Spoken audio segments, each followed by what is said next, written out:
오늘 아침 함께 나눌 하나님 말씀은 창세기 39장 2절 말씀입니다. 제가 말씀을 읽겠습니다. 주께서 요셉과 함께 계심으로 그가 형통한 자가 되어 그의 주인인 이집트 사람의 집에 있더라. 아멘. 오늘 본문에 등장하는 요셉은 야곱의 12아들 중 11번째 아들입니다. 요셉은 비록 11번째 아들이었지만 아버지에게 가장 귀한 아들이었고 또 사랑받는 아들이었습니다. 그래서 요셉은 형들로부터 매우 큰 시기와 질투를 받습니다. 그리고 결국에는 형들에 의해 이집트의 노예로 팔려가게 됩니다. 그렇게 이집트 노예로 팔려간 요셉은 보디발 장군의 집에서 일하게 되죠. 그리고 오늘 본문은 요셉이 보디발 장군의 종으로 노예로 일하게 되었을 때 하나님께서 그와 함께 하셔서 그가 형통했다고 말씀합니다. 성경은 훗날 요셉이 이집트의 총리가 되었을 때 하나님께서 요셉을 형통케 하셨다고 그렇게 말하지 않습니다. 오히려 그가 형들에 의해 이집트의 노예로 팔려갔을 때, 그리고 보디발 장군 아내 모함으로 인해 감옥에 가게 되었을 때, 그때 하나님께서 요셉과 함께 하셔서 요셉이 형통한 자가 되었다고 말씀합니다.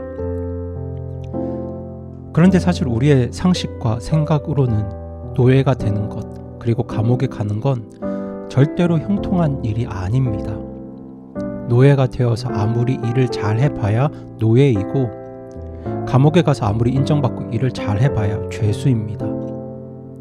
오히려 왕의 꿈을 해석해서 이집트의 총리가 되었을 때 그때 하나님이 요셉을 형통케 하셨다고 그렇게 말해야 그 상황과 또 형통이라는 말이 더 잘 어울릴 것 같습니다. 하지만 성경은 그렇게 이야기하지 않습니다. 그래서 우리는 이 말씀을 볼 때 성경에서 말하는 형통이 세상에서 말하는 성공이나 형통과 다르다는 사실을 우리가 알아야 합니다. 세상은 누군가가 노예가 되거나 아니면 누군가가 감옥에 갈 때 그 사람을 형통하다고 이야기하지 않습니다. 설령 감옥에서 모범수가 된다 하더라도 그 사람이 절대로 형통한다고 성공했다고 말하지 않습니다. 하지만 성경은 노예 생활을 하고 감옥 생활을 하는 요셉을 향해서 형통하다고 말씀합니다. 그렇게 요셉의 모든 삶이 형통하다고 말씀하는 가장 큰 이유는 하나님께서 그와 함께 하셨기 때문이고 또 그의 삶이 하나님 뜻을 이루어 가는데 사용되었기 때문입니다. 세상 사람들은 요셉이 이집트의 총리가 되었기 때문에 또 세상이 인정하는 권력자의 자리에 앉았기 때문에 요셉이 성공했다, 요셉이 형통했다 이렇게 말할지 모르겠습니다. 하지만 하나님께서는 다르시죠. 하나님이 보시는 형통과 성공은 거기에 있지 않았습니다. 그래서 성경은 요셉이 이집트 총리가 되었을 때 요셉이 형통하다고 말하지 않습니다. 오히려 힘들지만 세상의 눈에는 실패자의 인생처럼 보이지만 비록 노예로 살고 죄수로 살고 있지만 하나님 뜻을 이루어 가기 위해서 신실하게 믿음의 원칙을 지키며 성실하게 하루하루 살아간 그 요셉의 삶을 향해서 하나님이 그와 함께 하셨고 또 그가 형통한 자가 되었다고 말씀하고 있는 것입니다. 세상 사람들은 돈을 많이 벌고 공부 많이 하고 높은 자리에 올라가고 많은 사람들에게 영향력을 미치는 그런 삶을 형통이요 성공이라고 생각하지만 하나님은 그렇지 않습니다. 하나님께서는 우리가 하나님과 함께하면서 내 인생을 향한 하나님 뜻을 이루어갈 때 그것을 형통으로 보시고 성공으로 여기십니다. 그래서 우리가 하나님 뜻을 이루어가는 참된 형통을 누리기 위해서 가장 중요한 것이 있는데 그것은 바로 하나님과 함께하는 것입니다. 여러분, 사람이 하나님과 함께하기 위해서 가장 중요한 것이 무엇일까요? 사람이 하나님과 함께하기 위해 가장 중요한 것은 구원받는 것입니다. 하나님 앞에 죄를 회개하고 예수님을 개인의 구주로 영접해서 구원받는 것이죠. 사람이 아무리 도덕적으로 윤리적으로 잘 산다고 할지라도 사람이 예수님을 개인의 구주로 영접하지 않고 구원받은 확신이 없다면 하나님께서 우리와 함께 하신다는 그 약속은 그 사람에게는 해당되지 않는 말씀입니다. 때문에 오늘 말씀을 듣는 분들 중에서 아직 예수님을 믿고 구원받은 확신이 없다면 꼭 하나님 앞에 죄를 회개하시고 예수님을 향한 믿음을 가지고 구원받으시기 바랍니다. 그리고 또 사람이 하나님과 함께 할 수 있는 또 하나의 중요한 조건은 죄를 멀리하는 것이죠. 물론 하나님께서는 구원받은 모든 사람과 함께 하십니다. 성경에 약속되어 있습니다. 하지만 하나님의 함께 하심이 우리 삶의 형통함으로 나타나기 위해서는 우리가 죄를 멀리해야 합니다. 왜냐하면 거룩하신 하나님은 죄와 조금도 함께 할 수 없기 때문입니다. 성경은 하나님께서 죄를 미워하시고 죄와는 조금도 함께 할 수 없는 거룩한 분이라고 말씀합니다. 때문에 만약 우리가 계속해서 특정한 죄를 반복해서 범하고 있다면 하나님의 함께 하심은 우리 삶의 형통함으로 나타나는 것이 아니라 책망과 징계와 바로 잡음으로 나타날 것입니다. 때문에 만약 이 시간 아무에게도 말할 수 없는 어떤 여러분만의 죄가 있다면 하나님 앞에 자백하고 회개하고 그 죄 문제를 해결하시기 바랍니다. 우리가 자신의 죄들을 가지고 참으로 회개하는 마음으로 하나님 앞에 나아가서 하나님께 자백하며 용서를 구할 때 하나님께서는 성경의 약속대로 모든 불의로부터 우리를 깨끗하게 하실 것이고 또 그 죄와 멀어지도록 우리를 도와주실 것입니다. 그렇게 우리를 도우시는 하나님 의지에서 죄를 버리고 거룩하신 하나님을 닮아갈 때 우리는 하나님과 함께하는 참된 형통을 누릴 수 있습니다.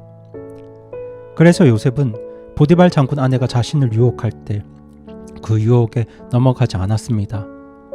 그 유혹에 넘어가면 당장은 좋았을지 모르죠. 당장은 즐거울 수 있고 당장은 더 큰 힘과 권력을 누렸을지 모릅니다.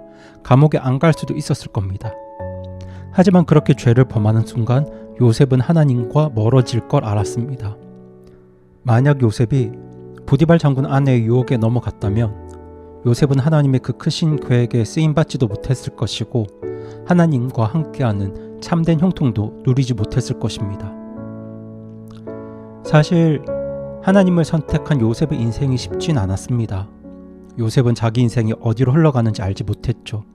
자신을 향한 하나님의 계획이 무엇인지도 알지 못했습니다. 하나님 뜻대로 살려고 하는데 자기 인생은 더 꼬여가는 것만 같았습니다. 하지만 그럼에도 불구하고 요셉에게 가장 중요한 것은 바로 하나님과 함께 하는 것이었습니다. 그래서 요셉은 죄와 싸웁니다. 죄를 멀리합니다. 손해를 보더라도 죄를 버리고 거룩을 선택했습니다. 그런데 우리의 삶도 그럴 수 있습니다. 우리가 거룩하신 하나님의 뜻대로 살려고 할 때 당장은 내 인생이 더 힘들어지는 것 같기도 합니다. 당장은 손해보는 것처럼 느껴질 수도 있죠. 예수님 안 믿고 세상의 원리와 흐름대로 살아가는 그 친구들이 훨씬 잘 되고 또 성공하는 것처럼 보이기도 합니다. 하지만 성도님들, 하나님과 함께하는 그 삶은 절대로 손해보는 길이 아닙니다. 죄를 버리고 죄와 싸우면서 거룩하신 하나님과 동행하는 그 삶은 하나님께서 예비하신 참된 형통과 성공으로 나아가는 길입니다. 우리 인생이 하나님과 함께하면서 하나님 뜻을 이루고 또 하나님으로부터 쓰임받을 수 있다면 그것이 정말 참된 축복의 길입니다.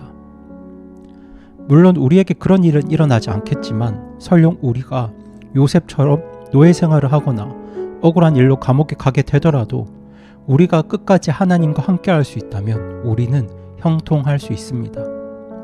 왜냐하면 참된 형통은 돈과 물질과 권력과 인기를 얼마나 누리는가에 있는 것이 아니라 하나님과 함께하는 것에 있기 때문입니다. 오늘 말씀을 듣는 성도님들께 권면을 드립니다.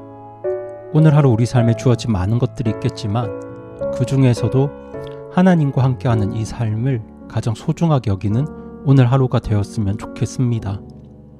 구원받은 성도로서 하나님과 교제하고 하나님께 기도하고 또 하나님을 예배하고 죄를 멀리하고 죄와 싸우며 거룩하신 하나님을 닮아가는 그렇게 하나님과 함께하는 삶을 우리의 최고의 가치로 여기며 살아갈 때 하나님께서는 저와 여러분과 함께 하셔서 저와 여러분의 삶을 참된 형통으로 인도하실 것을 확신하고 감사드리며 오늘 말씀을 마칩니다.